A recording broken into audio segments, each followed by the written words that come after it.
जय हिंद साथियों, मैं अंकित कुमार यादव आप सभी का स्वागत करता हूं सृष्टि ज्ञान केंद्र में, जहां हम पढ़ रहे हैं कक्षा 12वीं की पॉलिटिकल साइंस और जिसमें चल रहा है अध्याय 4 जिसका नाम है भारत के विदेश संबंध। लास्ट क्लास में हमने ये समझा जाना कि एक देश के लिए जितने जरूरी हैं आंतरिक विषय उतने ही जरूरी हैं अंतरराष्ट्रीय विषय। और आपने ये जान लिया और समझ लिया कि किन परिस्थितियों में भारत ने अपने अंतरराष्ट्रीय संबंधों को बनाना प्रारंभ किया है, क्या परिस्थितियां थी, किन किन चुनौतियों के बीच भारत खड़ा था और कैसे उसे इन चुनौतियों का सामना करते हुए एक अंतरराष्ट्रीय संबंध स्थापित करना था विश्व बिरादरी के साथ। इससे आप वाकिफ हैं, इसके लिए मुझे आपको बताने की जरूरत नहीं है। लेकिन आपने ये जाना कि देखो, हमने ये समझ लिया है कि आंतरिक विषय भी हमारे कितने गंभीर थे। 3 चैप्टर जो आपने लास्ट पढ़े हैं, उन तीनों चैप्टरों में आपने ये समझा है कि भारत किन अंदरूनी समस्याओं से जूझ रहा था और कैसे उसने इनका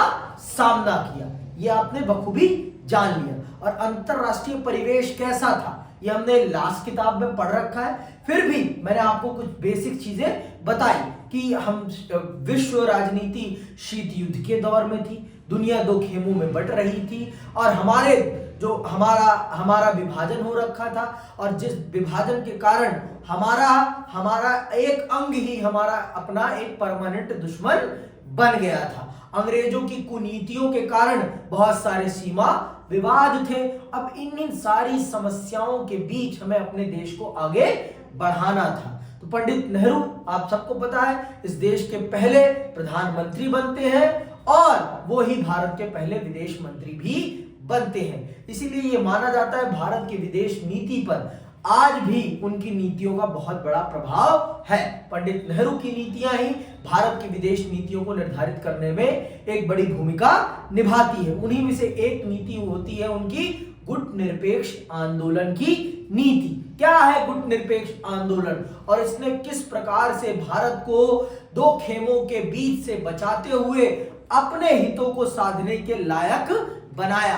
कैसे भारत बचा महाशक्तियों की गुटबाजी से, कैसे भारत ने अपने आप को एक अलग पहचान दिलाई, कैसे भारत आगे आया, आज हम चल रहे हैं उसी चीज को विस्तार पूर्वक जानने और समझने कि क्या है भारत की गुट निरपेक्ष आंदोलन की नीति और कैसे गुट निरपेक्ष आंदोलन ने भारत को एक अलग वैश्विक पहचान दिलाई और कैसे भारत ने दुनिया के 2 खेमों में बंटने से रोका और 9 स्वतंत्र देशों को एक तीसरा मंच उपलब्ध कराया, जिससे कि दुनिया में एक शक्ति का तीसरा क्या बन सके, स्तंभ बन सके। तो कैसे बनाया, इन सब चीजों को हम आज विस्तार पूर्वक चल रहे हैं जानने और समझने। भारत की विदेश नीति में भारत की गुट निरपेक्ष आंदोलन की नीति की सबसे बड़ी भूमिका है, सबसे बड़ी भूमिका है। मैं फिर से कह रहा हूं, फिर से दोहरा रहा हूं, गुट निरपेक्ष आंदोलन की नीति भारत की विदेश नीति की रीढ़ की हड्डी है। क्या है? रीढ़ की हड्डी। समझ में आई बात कि नहीं आई अभी भी? पक्का? अभी सुनो, चलो।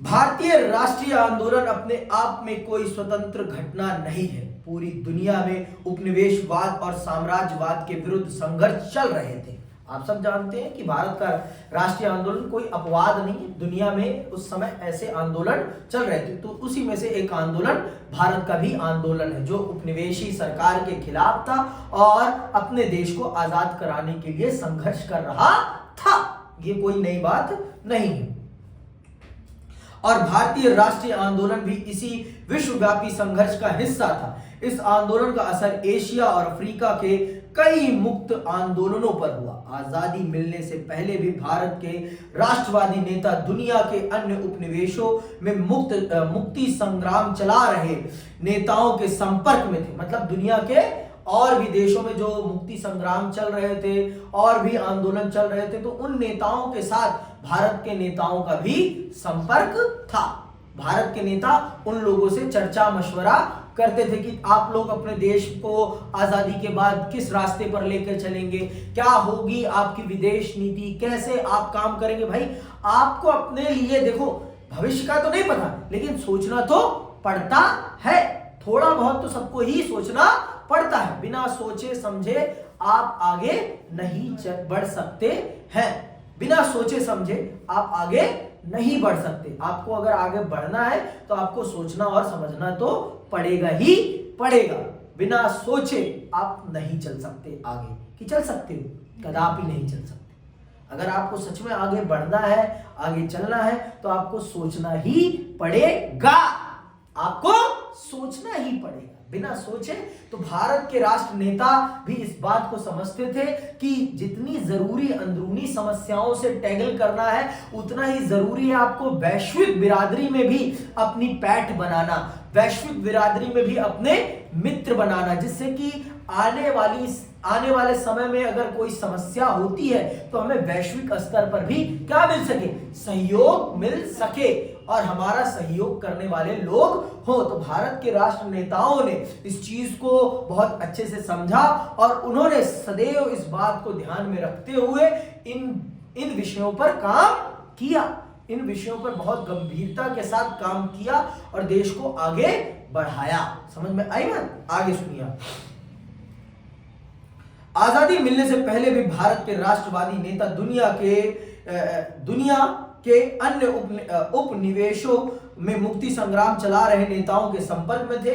ये सभी नेता आखिर उपनिवेशवाद और साम्राज्यवाद के विरुद्ध एक साझी लड़ाई लड़ रहे थे। नेताजी सुभाष चंद्र बोस ने दूसरे विश्व युद्ध के दौरान इंडियन नेशनल आर्मी का गठन किया था।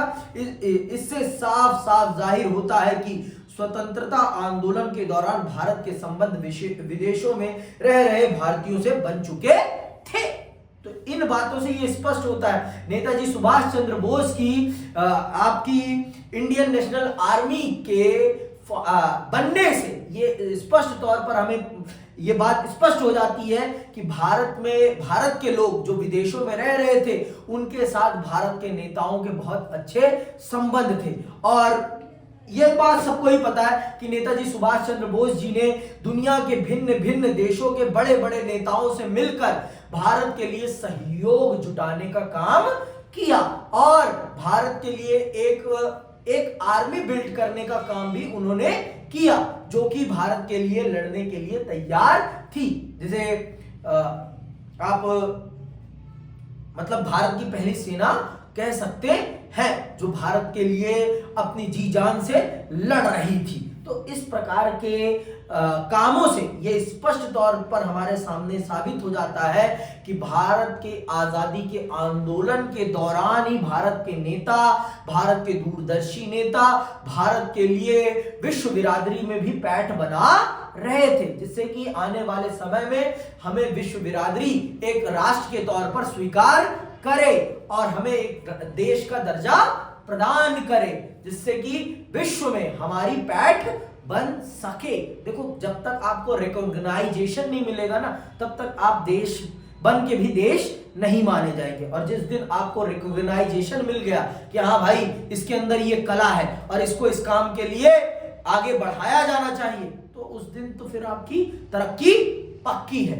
आपके लिए उस तरह से संपर्क साधने वाला कोई ना कोई होना चाहिए। देखो, कर्ण को किसने रिकॉग्नाइज किया?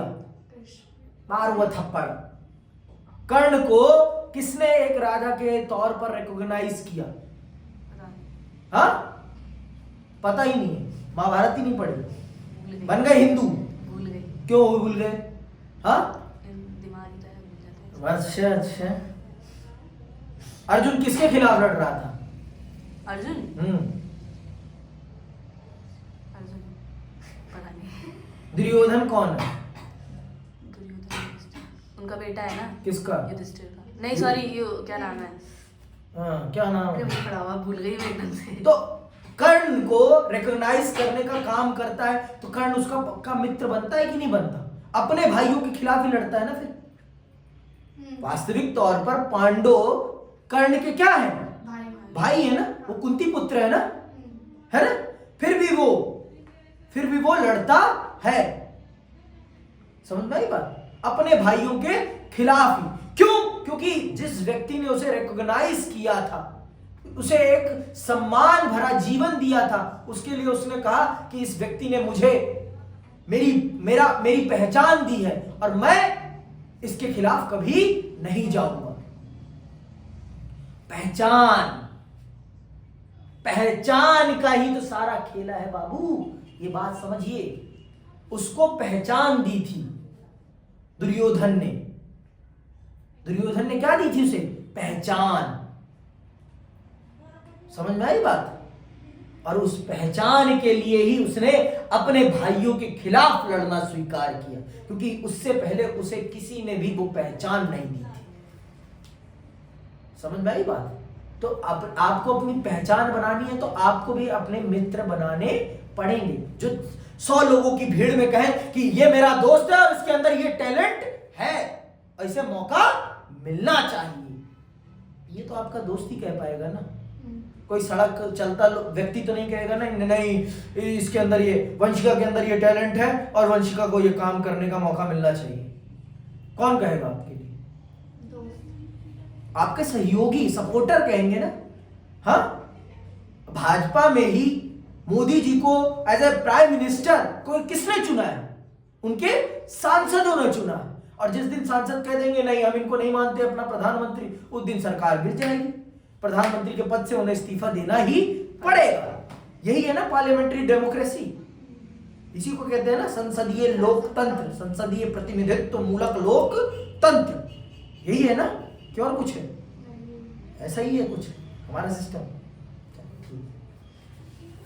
आगे सुनो। किसी राष्ट्र की विदेश नीति से उसके अंदरूनी और बाहरी सरोकारों की झलक मिलती है। भारत का स्वतंत्रता आंदोलन जिन उदांत विचारों से प्रेरित था, उनका असर भारत की विदेश नीति पर भी पड़ा। बहरहाल भारत को जिस वक्त आजादी हासिल हुई, उस समय शीत युद्ध का दौर भी शुरू हो चुका था।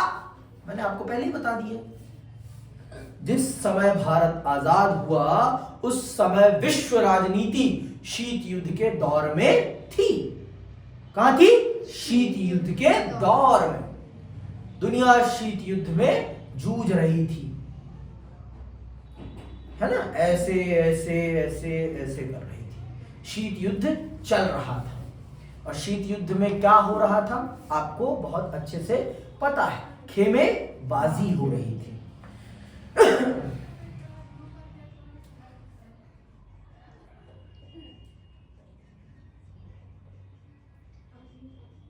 आप समकालीन विश्व राजनीति की किताब के पहले अध्याय में पढ़ चुके हैं कि शीत युद्ध के दौर में दुनिया के देश दो खेमों में बढ़ रहे थे। एक खेमे का अगुवा संयुक्त राज्य अमेरिका था और दूसरे का सोवियत संघ। दोनों खेमों के बीच विश्व स्तर पर आर्थिक, राजनीतिक और सैन्य टकराव जारी था।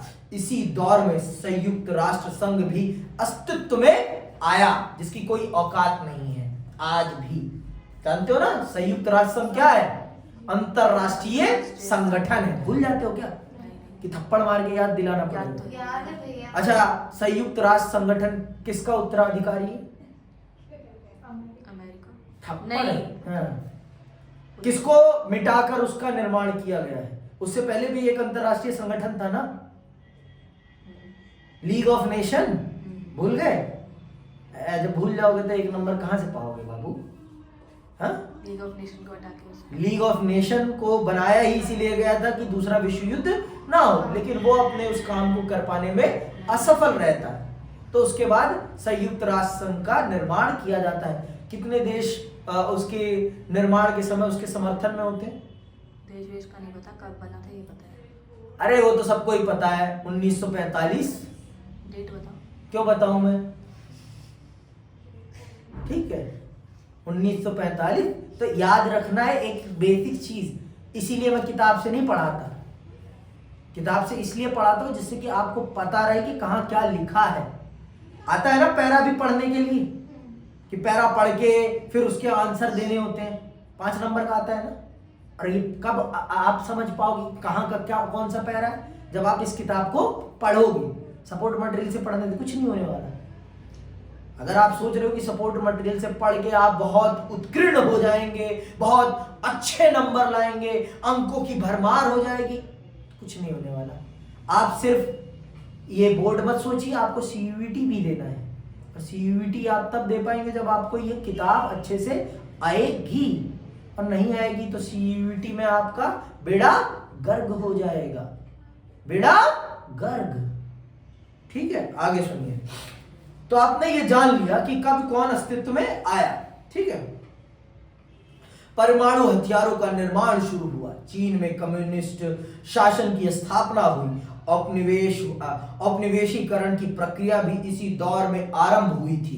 भारत के नेताओं को अपने राष्ट्रीय हित इसी संदर्भ के दायरे में साधने थे। इन सब चुनौतियों के बीच में, इन सब अंतरराष्ट्रीय बदलावों के बीच में भारत को अपने देश की अंतरराष्ट्रीय नीतियों को निर्धारित करना था। ऐसी परिस्थितियों में भारत को अपनी विदेश नीति निर्धारित करनी थी। समझ रही हैं आप, है ना? दिक्कत थी ना? नेहरू ने अंगारों पे देश को खड़ा किया है कि नहीं किया, कि फूल पे किया है? नहीं बोले, वर्षा बोले।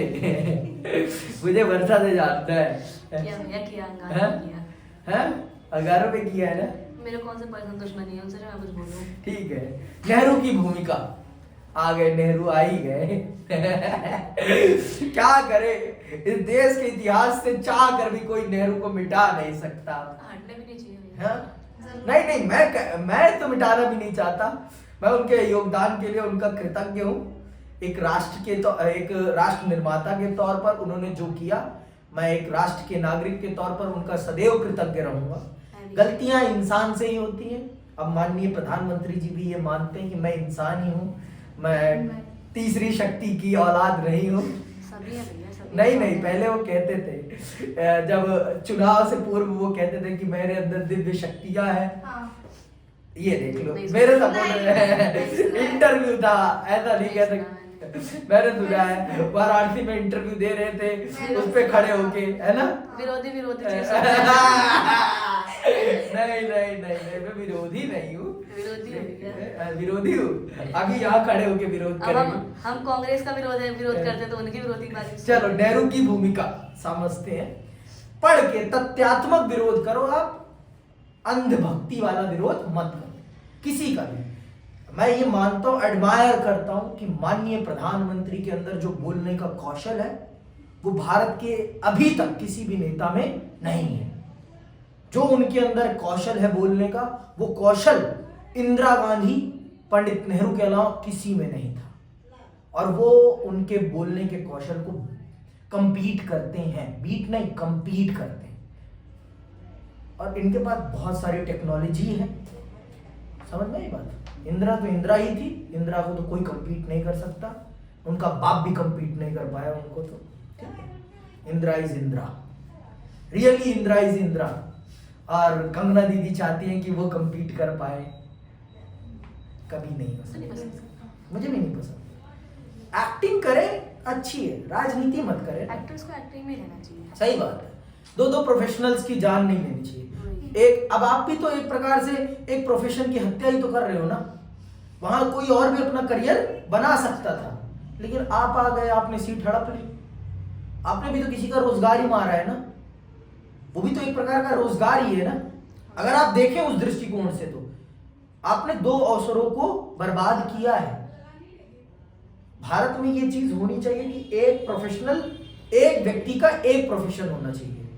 हर प्रोफेशन में हर व्यक्ति नहीं घुसना चाहिए, कुछ चीजों में तो होना चाहिए। जैसे कि आपका पॉलिटिक्स, सिनेमा, कि आप स्टैब्लिश हो चुके हैं तो फिर क्या जरूरत है आपको? बॉलीवुड वाले को तो बिल्कुल है। बिल्कुल क्योंकि उनको सामाजिक पकड़ नहीं होती उनकी। वो सिर्फ अपने फेम के कारण अगर जीत रहे हैं इलेक्शन तो जीत रहे हैं, नहीं तो उनका कोई आधार नहीं होता। चाहे भोजपुरी के सिनेमा, चाहे मनोज तिवारी हो जाए, चाहे आपके खेसारी लाल यादव, अरे खेसारी को क्यों कहा, निरहू हो जाए, चाहे रवि किशन हो जाए, इनका कोई राजनीतिक आधार थोड़ी ना है। ये तो सिर्फ अपनी पार्टी के दम पर जीत रहे हैं, फेम नहीं, पार्टी के दम पर जो सिंबल मिलता है भाजपा का उसके दम पर जीते हैं। इनका कोई राजनीतिक काम भी नहीं है। ठीक है, अब आते हैं नेहरू की भूमिका।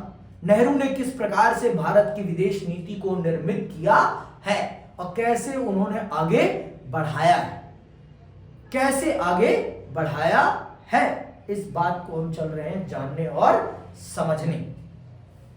भारत के पहले प्रधानमंत्री जवाहरलाल नेहरू ने राष्ट्रीय एजेंडा तय करने में निर्णायक भूमिका निभाई। भारत की राष्ट्रीय अंतरराष्ट्रीय नीतियों को निर्धारित करने में पंडित नेहरू की सबसे बड़ी भूमिका है। और यह प्रश्न आपके सामने आ भी सकता है कि भारत की विदेश नीति के निर्माण में पंडित जवाहरलाल नेहरू का क्या योगदान है, विस्तार पूर्वक समझाइए। तो आपको यह बताना है, ठीक है। आगे सुनिए, वे प्रधानमंत्री के साथ साथ विदेश मंत्री भी थे। लिख लो, भारत के पहले विदेश मंत्री कौन है? पंडित जवाहरलाल नेहरू, ठीक है।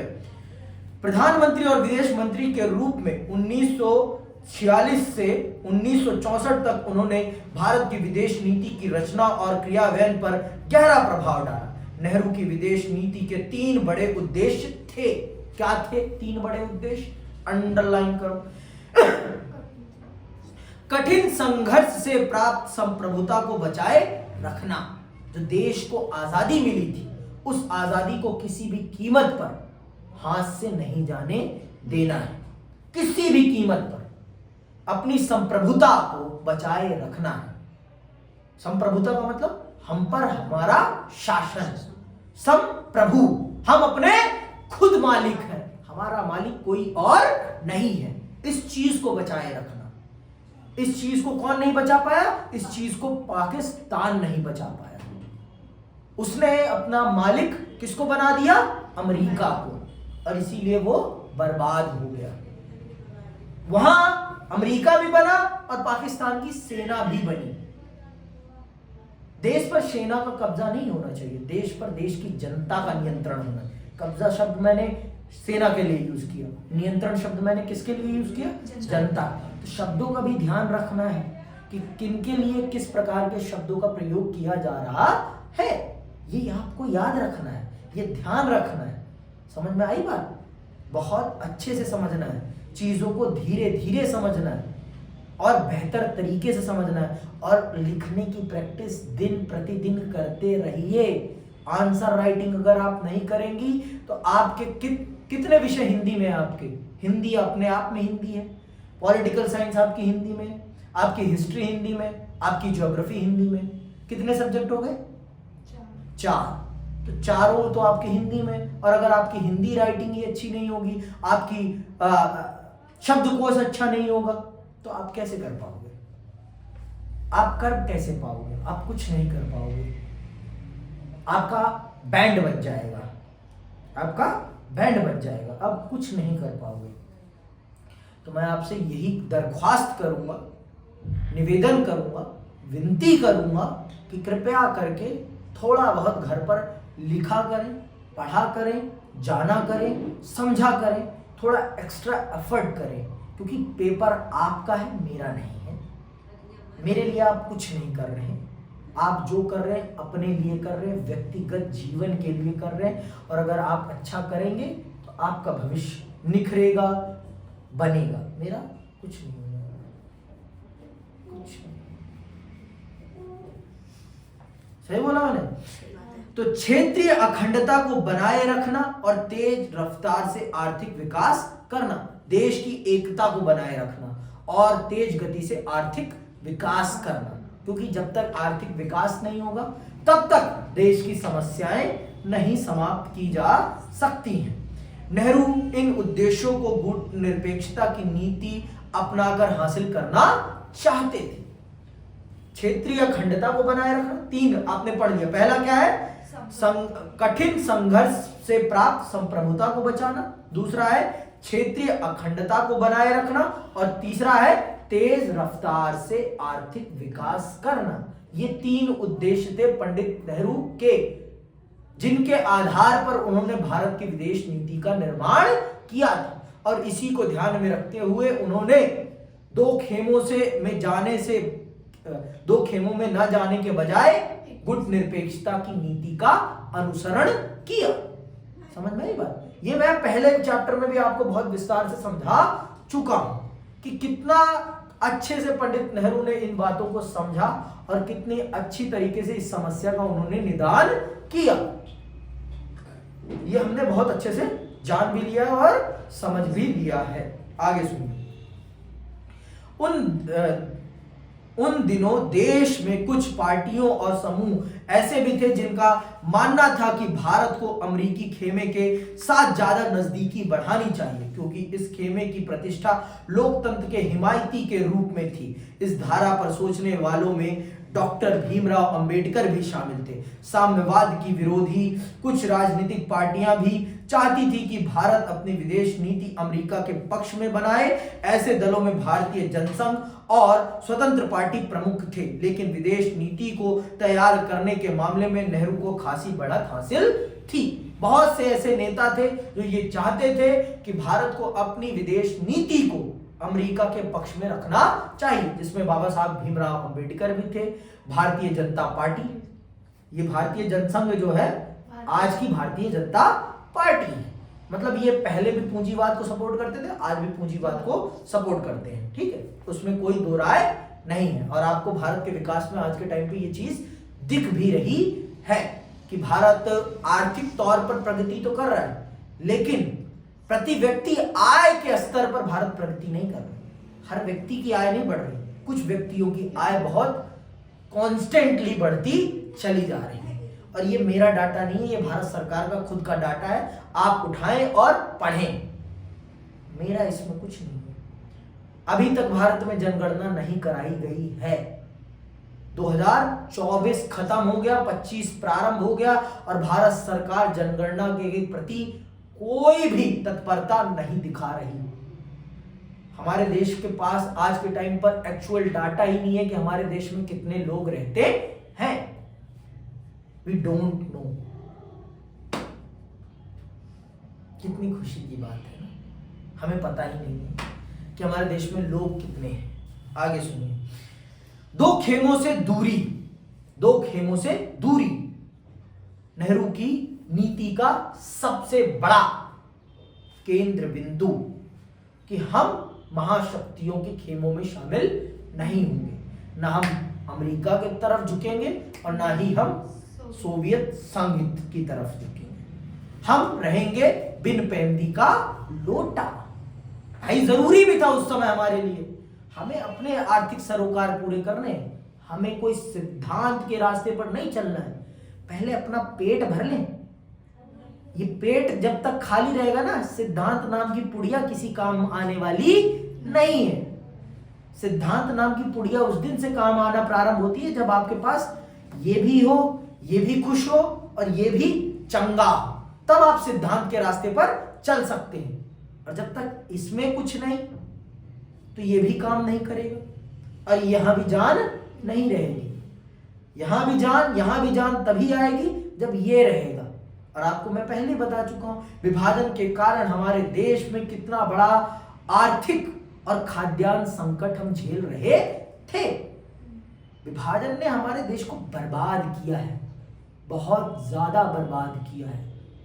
मुझे ये समझ में नहीं आता कि आप लोगों को आपके स्कूल में सही से पढ़ा क्यों नहीं रहे हैं, क्यों नहीं पढ़ाते सही ढंग से। मैं ये नहीं समझ पाता हूँ। वो सिलेबस के चक्कर में आपके ज्ञान के साथ क्यों खेलते हैं, मैं ये नहीं समझ पाता। आप लोग भी तो नहीं बोलते ना, ये भी तो दिक्कत है। ताली कभी एक हाथ से नहीं बजती। बोल के क्या होगा? हक है आपका, हक। भैंस के आगे बीन बजाओ। हाँ बजाओ, हक मांगना आपका अधिकार है, हक तो मांगना आपका अधिकार है। चलो कोई नहीं। आजाद भारत की विदेश नीति में शांतिपूर्ण विश्व का सपना था और इसके लिए भारत ने गुटनिरपेक्षता की नीति का पालन किया। भारत ने इसके लिए शीत युद्ध से उपजे तनाव को कम करने की कोशिश की और संयुक्त राष्ट्र संघ के शांति अभियानों में अपनी सेना भेजी। आप पूछ सकते हैं कि शीत युद्ध के दौरान भारत किसी खेमे में क्यों शामिल नहीं हुआ। भारत अमेरिका और सोवियत संघ की अगुवाई वाले सैन्य संगठनों से अपने को दूर रखना चाहता था। समकालीन विश्व राजनीति की किताब में आप पढ़ चुके हैं कि शीत युद्ध के समय अमेरिका ने उत्तर अटलांटिक संधि संगठन नाटो और सोवियत संघ ने इसके जवाब में वार्शा पैक्ट नामक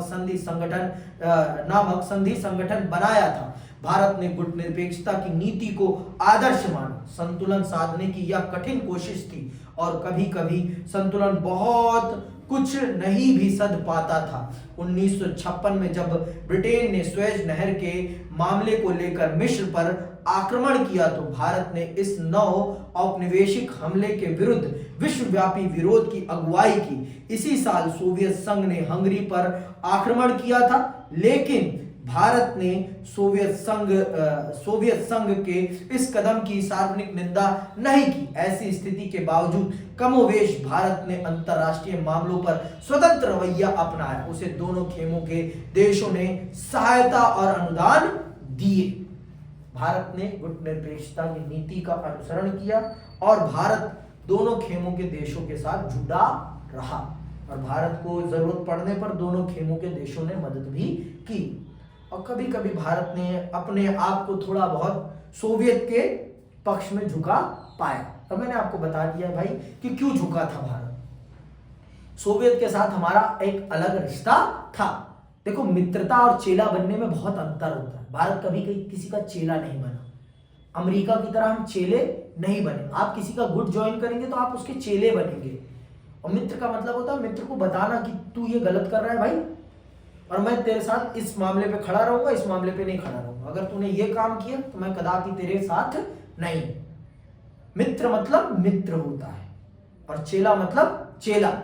गुरु की हाँ में हाँ करना चेले का काम होता है और मित्र का सुझाव देना काम होता है। तो भारत ने सदैव मित्र वाली भूमिका निभाई है दोनों ही गुटों के साथ। हमने चेलागिरी वाला काम किसी के साथ नहीं किया, किसी के भी साथ। तो इसीलिए भारत की गुट निरपेक्षता की नीति बहुत ही प्रभावकारी मानी जाती है भारत के हितों की रक्षा करने के लिए। भारत के हितों की रक्षक के तौर पर देखा जाता है किसको?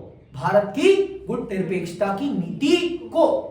ये लिखने हैं आपको शब्द, ऐसे नहीं भौंक रहा हूं मैं। ये शब्द बहुत सोच समझ के बोल रहा हूं मैं। तो इन शब्दों को बहुत अच्छे से अपने इन कंठों में डाल लो, ठीक है। आपके ये मस्तिष्क में जाके बैठ जाने चाहिए कि कैसे लिखना है उत्तर को, ठीक। आगे सुनिए। भारत अभी बाकी विकासशील देशों को गुट निरपेक्षता की नीति के बारे में आश्वस्त करने में लगा था कि पाकिस्तान अमेरिकी नेतृत्व वाले सैन्य संगठन में शामिल हो गया। इस वजह से 1950 के दशक में भारत अमेरिकी संबंधों में खटास पैदा हो गई। अमेरिका सोवियत संघ से भारत की बढ़ती हुई दोस्ती को लेकर भी नाराज था। आपने पिछले अध्याय में पढ़ा कि भारत ने नियोजित विकास की रणनीति अपनाई थी। इस नीति में जोर आयात को कम करने पर था। इसमें संसाधन आधार तैयार करने पर जोर दिया गया। इसके परिणाम स्वरूप निर्यात के मामले में भी प्रगति बड़ी सीमित थी। विकास की इस रणनीति के कारण बाहरी दुनिया से भारत का आर्थिक लेन देन बड़ा सीमित था। और अमेरिका तो ये कभी नहीं चाहेगा ना कि उसके लिए मार्केट कहीं का बंद हो, पर भारत ने तो अपना मार्केट क्लोज रखा था अपनी आर्थिक नीति के कारण। और अमेरिका एक कैपिटलिस्ट देश है, और कैपिटलिस्ट देश तो कभी नहीं चाहेगा ना कि उसका ग्राहक आत्मनिर्भर बन जाए। आप कभी चाहोगे कि आप एक दुकानदार के तौर पर ये कभी आप चाहोगे कि आपका कस्टमर खुद जाके होलसेल मार्केट से सामान लाए? क्या चाहोगे आप?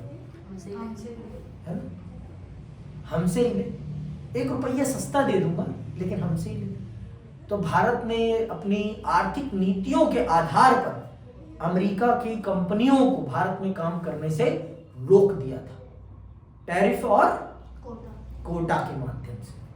टैरिफ और कोटा के माध्यम से भारत में आयात निर्यात करना, बाहर से चीजों को मंगाना बहुत ज्यादा महंगा था। और भारत ने लाइसेंस के माध्यम से भारत में कंपनियों के खोलने पर बहुत ज्यादा प्रतिबंध। मैंने पिछले चैप्टर में आपको बताया कि भारत में बड़ी बड़ी हैवी कंपनीज को कौन कंट्रोल कर रहा था? गवर्नमेंट कंट्रोल कर रही थी, पब्लिक सेक्टर कंट्रोल कर रहा था। पब्लिक सेक्टर जब भी मैं कहूंगा तो इसका मतलब वो कंपनियां जिनका मालिकाना अधिकार किसके पास होता है? सरकार के पास। सरकार उनका मालिक होती है, ठीक है। उन चीजों की मालिक कौन होती है? भारत सरकार, ठीक।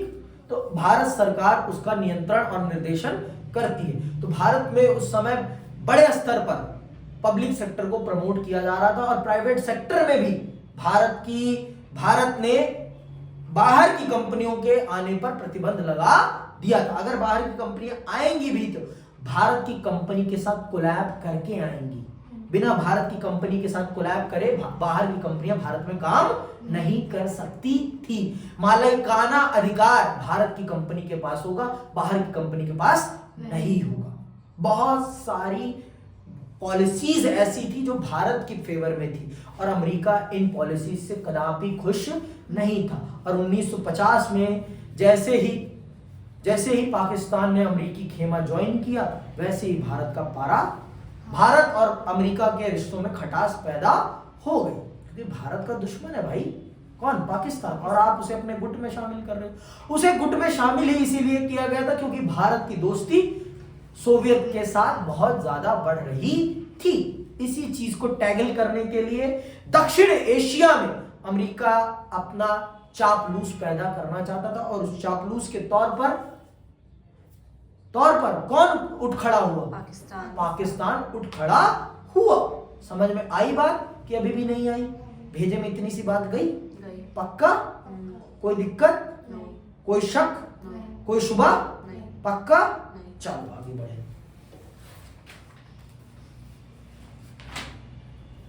अफ्रो एशिया एकता, ये नेहरू जी की सबसे बड़ी चीज थी कि हम सब एक जैसे हैं।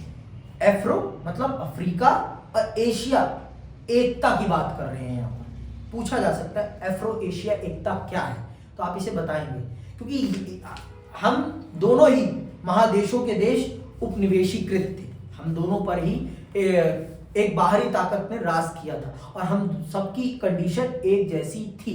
तो पंडित नेहरू और उनके साथी जो थे, गुट निरपेक्ष आंदोलन के संस्थापक जो थे, वो ये चाहते थे कि अफ्रीका और एशिया के देशों को एकजुट आना चाहिए और अपने आप को एक दूसरे के सहयोग के लिए तैयार करना चाहिए। अगर हम लोग एक दूसरे का सहयोग करेंगे तो हमें कोई भी हरा नहीं सकता।